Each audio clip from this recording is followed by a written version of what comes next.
शीतला माता की पूजन होती है ठंडे समय में, शीतल समय में। शीतला माता ने ये नहीं किया कि रोटी बना के उठो और थाली लेके लाइन में लग जाओ। तुम देखना शीतला माता की पूजन करने लोग जाते ना शीतला सप्तमी शीतला अष्टमी पे, बस 11 बजे तक तो रोटी बनाती रहेगी, सामान बनाती रहेगी। 1-1.5 घंटा में ठंडा हुआ, 12:30 बजे उठ के सीधे लाइन में लग जाएगी, जल्दी से पूजन करके सो जाऊंगी, काम खत्म। शीतला माता ने भी सोच लिया बस तूने मुझे बेवकूफ बनाया, अब रुक जा तू। 11 बजे तक भोजन बनाया, 10 बजे तक भोजन बनाया, 1 बजे रात को लाइन में लग गई पूजन करने के लिए। 1 बजे रात को न जाने किसने पहला दी कि 1 बजे रात को लग जाओ लाइन में, सुबह तक पूजन करके अपने घर आ जाओ, फिर आराम से आके सो जाओ। अब इतनी जल्दी क्या है भगवान के पूजन की? माँ की पूजन करने जा रहे हो, माता से लाड़ लड़ाने जा रहे हो, अपनी माता से अपने दिल की बात कहने के लिए जा रहे हो, अपने स्नेह की बात कहने के लिए जा रहे हो, तो धीरे धीरे प्रेमवश आनंद से माता की आराधना शीतल समय में, ठंडे समय में। ठंडे समय का मतलब है भीतर से ठंडे होकर, अपने भीतर से ठंडे होकर।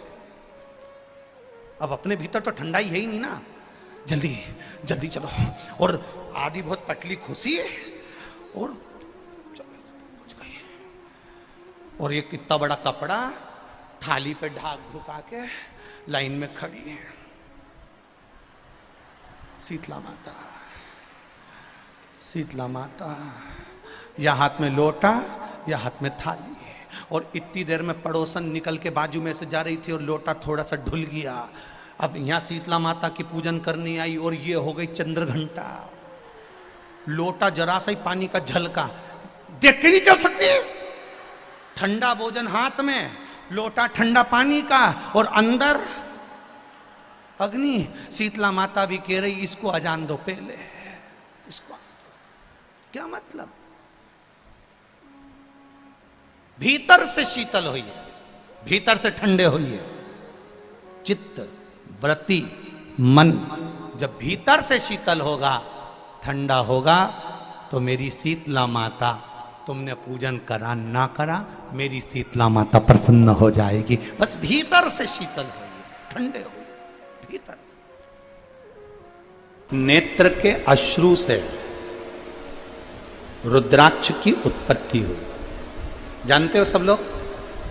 बोलो तो जम के बोलो, जानते हो ना? फिर भगवान शंकर के नेत्र अश्रु से अंधकासुर की उत्पत्ति हुई, जानते हो सब लोग? बोलो जम के बोलो, ठीक है।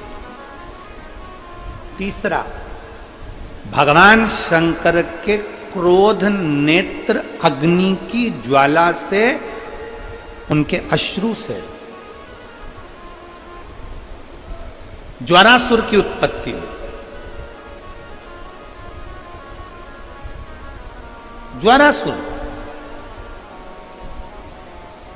जिसको एक असुर का भी नाम दिया जाता है, ये जो बुखार आता है ना, ज्वर आता है, जो बुखार आता है, इसको भी असुर के गिनती में लिया गया, ज्वारासुर। और इस ज्वारासुर को शांत करने के लिए माता शीतला को प्रकट किया गया। और आप गुरुग्राम वासियों के लिए तो बड़ा सौभाग्य का विषय है कि मां शीतला आपके गुरुग्राम में आशीर्वाद देने के लिए सदा विराजमान रहती है। बोल शीतला माता की, शीतला माता की। मां इस गुरुग्राम में माता शीतला अपने भक्तों के आशीर्वाद देने के लिए सदा विराजमान थी है। ज्वारासुर को शांत करने के लिए मां शीतला को प्रकट होना पड़ा था। का जो पूजन का विधान है, उस विधान में कोई गर्म चीज की महत्वता नहीं है क्या? कोई गर्म चीज की महत्वता?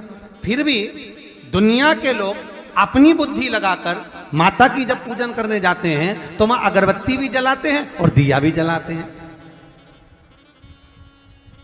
अब एक तरफ तो तुम माता को ठंडा पानी का भोग लगा रही हो, एक तरफ तो ठंडा भोजन चढ़ा रही हो, एक तरफ तो ठंडे का प्रयास कर रही हो, और ऊपर से माता को तुम दिया लगाकर, अगरबत्ती लगाकर तुम माता को सम्मुख में गर्म तत्व को प्रदान कर रही हो, और फिर आकर कहती हो कि मेरा बच्चा क्यों बीमार पड़ता है, मेरे पति को आगे बार बार ये कष्ट क्यों आता है, घर में लोग चिड़चिड़े क्यों हो जाते हैं, घर में लोग क्लेश क्यों करते हैं, आखिर कारण क्या है? तो कारण तो तुम खुद हो कि जो चीज लिखी है वो ना करते हुए दुनिया जो कर रही है तुम वो करना चाहते हो। तुम भगवान की पूजन उस विधान से नहीं करना चाहते जो विधान शास्त्रों में,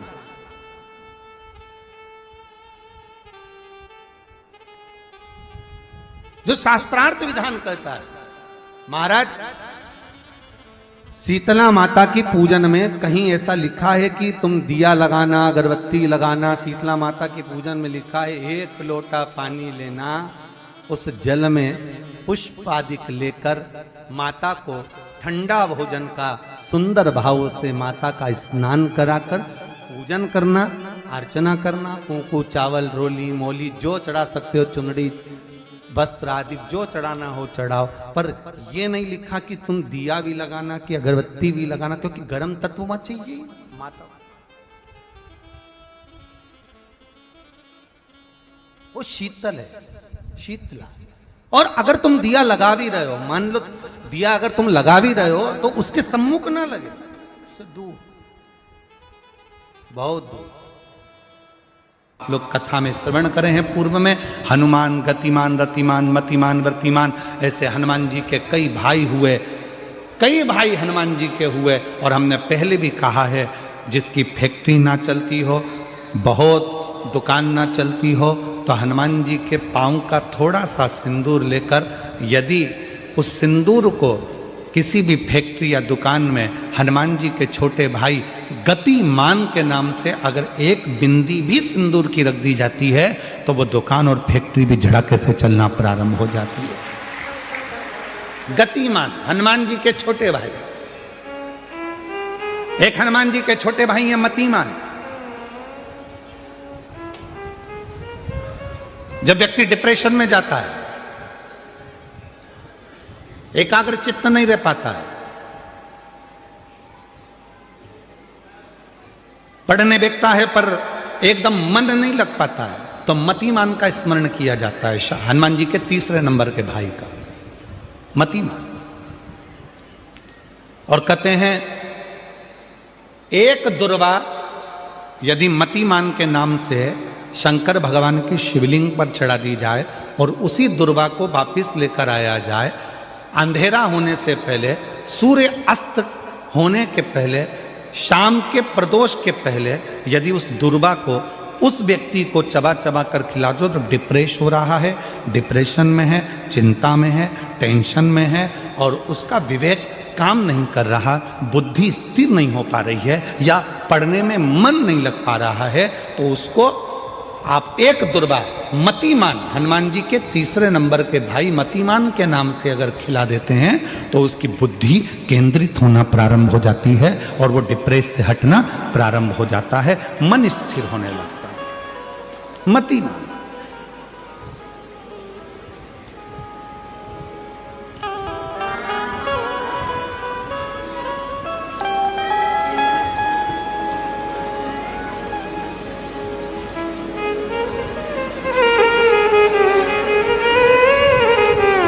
और एक नाम आता है व्रतिमान। इसका प्रैक्टिकल तुम अभी यहीं से कर लेना, ठीक है? चलते चलते मालूम पड़े तुम्हारी पार्किंग यहां से आधा किलोमीटर दूर है, ठीक है? अरे बोलो तो जम के, आधा किलोमीटर दूर तुम्हारी पार्किंग है और तुम्हारी उम्र लगभग बहुत हो गई, मालूम पड़े तुम थोड़े वृद्ध हो गए हो और तुम्हारा घुटना दुख रहा है, तुम्हारी कमर दुख रही है, चलते चलते बड़ी मुश्किल से तुम कथा स्थल तक पहुंचे हो। अब मन में आ रहा है कि मुझे वापस पार्किंग तक जाना है, कैसे जाऊंगी, पाँव तो दुख रहा है। तो एक काम आज चलते चलते करना कि कहीं सीवर वाला महाराज झूठ तो नहीं बोल रहा है, तो प्रैक्टिकल करके जाना। क्या करोगे, यहाँ से जाते समय आप जब जा रहे हो और आपके शरीर का कोई अंग जब दुख रहा है, तो श्री शिवाय नमस्तुभ्यम कहकर श्री व्रतिमान हनुमान का स्मरण कर। किसका स्मरण करना है? जम के बोलो, व्रतिमान हनुमान। व्रतिमान हनुमान का स्मरण करके कहीं पर भी बैठकर अपने पांव की छोटी वाली जो उंगली है उसको जम के दबाना और दबाने के बाद चल देना। जिस जगह पर भी दर्द हो रहा होगा मेरा बाबा आपको मंजिल तक पहुंचाएगा, दर्द होने नहीं देगा। कल नहीं करना, प्रैक्टिकल आज ही करना। काल करे सो आज कर।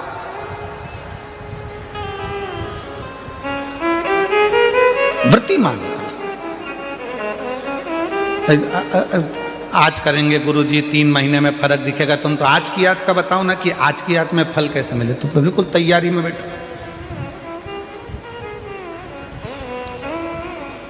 जाते जाते व्रतिमान हनुमान भगवान श्री शिवाय नमस्तुभ्यम का स्मरण कर कर एक ऊर्जा के साथ, ताजगी के साथ चलते जाओ। शिव थोड़ा बहुत नहीं देते, मेरे भगवान देते हैं छप्पर फाड़ कर। बेल पत्र के पत्र को तोड़ने से पहले एक नियम है कि बेल पत्र के पत्र को वृक्ष से जब तोड़ा जाता है तो सबसे पहले उसको मंत्र दिया जाता है। क्या कहा जाता है? ओम नमः शिवाय। बेल पत्र के पत्र को पेड़ पे से जब तोड़ा जाता है तो ओम नमः शिवाय का नाद किया जाता है। और बेलपत्र के पत्र में, इसमें तो वो नहीं है गूठी, बेलपत्र का जब पत्ता टूटता है तो यहाँ एक गूठी आ जाती है। देखा है आप लोगों ने? जम के तो बोलो, देखा है? तो बेलपत्र के पत्र में जो गूठी होती है उसको भी जब तोड़ा जाता है, उस गूठी को जब अलग किया जाता है तब भी शिव मंत्र उसको दिया जाता है। ओम नमः शिवाय, ओम नमः शिवाय, ओम नमः शिवाय। वृक्ष पे से पत्ते को तोड़ा तो मंत्र दिया, गूठी को तोड़ा तो मंत्र दिया, और बेलपत्र के पत्ते को जब तोड़ा जाता है, मंत्र पत्ते को तोड़ने से पहले मंत्र प्रदान किया जाता है, और जब तोड़ा जाता है तो कहा जाता है, हे माँ पार्वती, हे माँ गोरा, चलो तुम्हें शिवजी ने बुलाया है मेरे कल्याण के लिए। माँ आपको शंकर जी ने याद किया है, मेरे ऊपर बहुत दुख है माँ, कल्याण करिए, चलिए मेरे दुख को समाप्त करिए, निमंत्रण दो।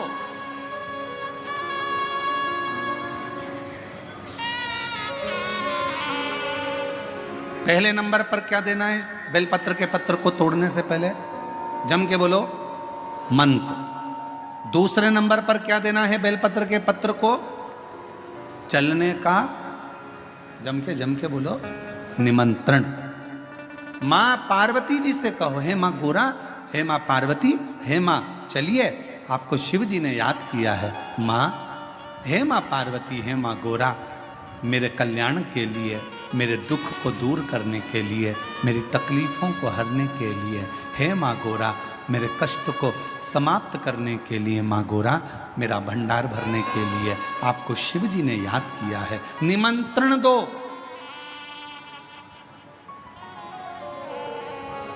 लेकर आए, फिर गूठी तोड़ी, फिर मंत्र दिया, ओम नमः शिवाय, नमः शिवाय, नमः शिवाय।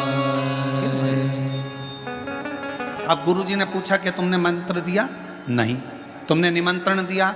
नहीं। तो फिर तुम्हें क्या हक है कि बेलपत्र का पत्र तोड़ो? शिव महापुराण की कथा तो कितनी बड़ी बात कहती है, बेल पत्र के पत्र को सीधे पेड़ में से तोड़ कर लेकर आना चाहिए।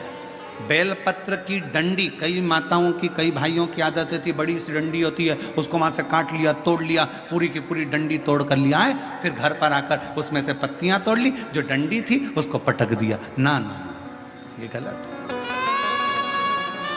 ये गलत है। वृक्ष से पत्तों को निमंत्रण देकर फिर तोड़ा जाता है, और फिर लेकर आकर डूठी तोड़ते समय भी शिव मंत्र को दिया जाता है।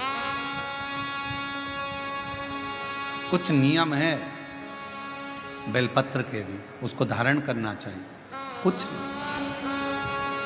जैसे डॉक्टर की गोली खाने के भी नियम होते हैं। डॉक्टर साहब लिखते हैं कि सुबह ये गोली लेना, शाम को ये लेना, ये भोजन के पहले लेना, ये भोजन के बाद लेना, और सुनो इसको गर्म दूध से ले लेना, इसको पानी से ले लेना। अब मालूम पड़े तुमने सोचा कि मैं एक काम करती हूँ, कहाँ मेरा टाइम बर्बाद करूँगी, सुबह लो, शाम को लो, दोपहर में लो, तो तुमने सारी गोली एक साथ खा गई और फिर डॉक्टर के पास गई, डॉक्टर साहब मेरे को तो आराम ही नहीं लग रहा, मैंने 3 बार 15 दिन से गोली खा रही हूँ, 10 दिन से गोली खा रही हूँ। डॉक्टर साहब ने पूछा गोली खा रही हो तो क्या तुमने नियम धारण करा? हाँ, क्या क्या नियम धारण करा? सुबह की गोली सुबह खाई, भूखे पेट की भूखे पेट खाई, भोजन के बाद की भोजन के बाद खाई? नहीं नहीं नहीं, मेरे पास समय नहीं रहता, इसलिए सारी की सारी एक साथ खा गई। डॉक्टर ने कहा इसीलिए तो दवाई असर नहीं कर रही है। दवाई खाने का भी तरीका होता है। आवाज सेट नहीं है भाई। दवाई खाने का भी तरीका होता है। दवाई को खाने का भी एक तरीका है। उस दवाई को खाओगे, आनंद पाओगे, स्वस्थ हो जाओगे, रोग मुक्त हो जाएगा। तो दवाई के खाने का भी तरीका है। उसी तरह गुरु कह रहे हैं, संत ने कहा कि तुमने गलती करी, तुमने गलती। पहले मंत्र दो, फिर से बोलो, पहले मंत्र, फिर निमंत्रण, फिर दूठी तोड़ते समय फिर मंत्र, फिर ओम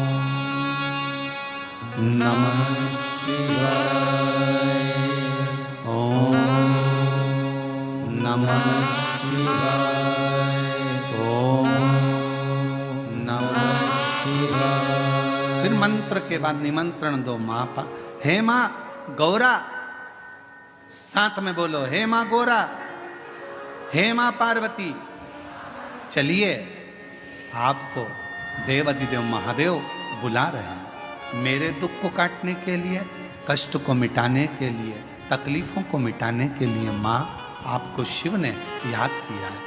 पत्र लेकर फिर शिव के पास चले। लाखों के दुखड़े जो तू हर गया डमरू वाले, मेरे दुखड़ों को देख कर क्यों डर गया डमरू वाले। चलो माँ,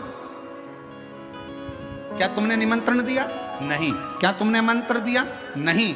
तब संत को क्रोध आया। संत ने कहा बेटा ऐ शिवानंद, ऐसे कभी बेलपत्र को लेकर मत आना, ऐसे कभी बेलपत्र को लेकर मत आना, ऐसे कभी बेलपत्र। ठीक है प्रभु, गलती हो गई, क्षमा करिएगा। आप जब कृपा करेंगे, जब दया करेंगे, जब मेरा बाबा करुणा करेगा, दया करेगा, तब मैं फिर पुनः बेलपत्र को लेकर फिर पुनः